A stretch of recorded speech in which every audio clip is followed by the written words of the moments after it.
எல்லாருக்கும் வணக்கம். நம்ம முன்னாள் அரசு தேர்வுல கேட்ட ஒரு 2 முக்கியமான கொஸ்டின எப்படி எளிய முறையில ஞாபகம் வச்சுக்கலாம்னு சொல்லிட்டு இப்ப பார்க்கலாம். ஃபர்ஸ்ட்டு லோக் ஆயுக்தா தனது வருடாந்திர அறிக்கையை சமர்ப்பிப்பது யார்கிட்ட சமர்ப்பிப்பாங்கன்னு கேட்குறாங்க.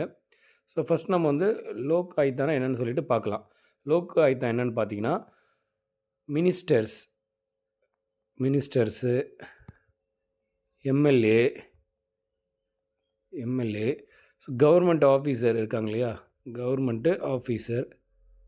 ஸோ இவங்களுமே இது மாதிரி பெரிய ஆளுங்க மேலாம் ஒரு ஊழல் புகார் வந்துச்சுன்னா, ஊழல் சம்மந்தமான புகார் வந்துச்சுன்னா, அதை விசாரிக்கிற ஒரு அமைப்பு தான் இது. ஓகேங்களா? இது விசாரிச்சுட்டு இது வந்து மேல அறிக்கை சமர்ப்பிப்பாங்க. ஓகே.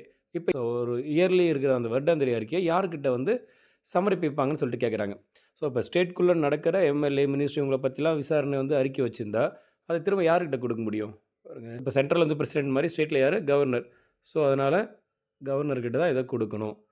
ஸோ ஓகேங்களா? 2வது பார்க்கலாம். ஸோ ஜிஎஸ்டி உங்களுக்கு எல்லாமே தெரியும். ஜிஎஸ்டி வந்து நடைமுறைக்கு வந்த டேட் எப்போன்னு சொல்லிட்டு கேட்குறாங்க. ரொம்ப சிம்பிள். ஜூலை 1 அப்படின்னா என்ன? ஜூலை 1னா 1 ஜூலை 7 சரிங்களா? முடியுது. அது எந்த வருஷம் பாருங்க? 2017. அதுலேயும் வந்து 17 முடியுது. ஸோ 17 ஞாபகம் வச்சுங்க. ஜூலை 1 2017. ஸோ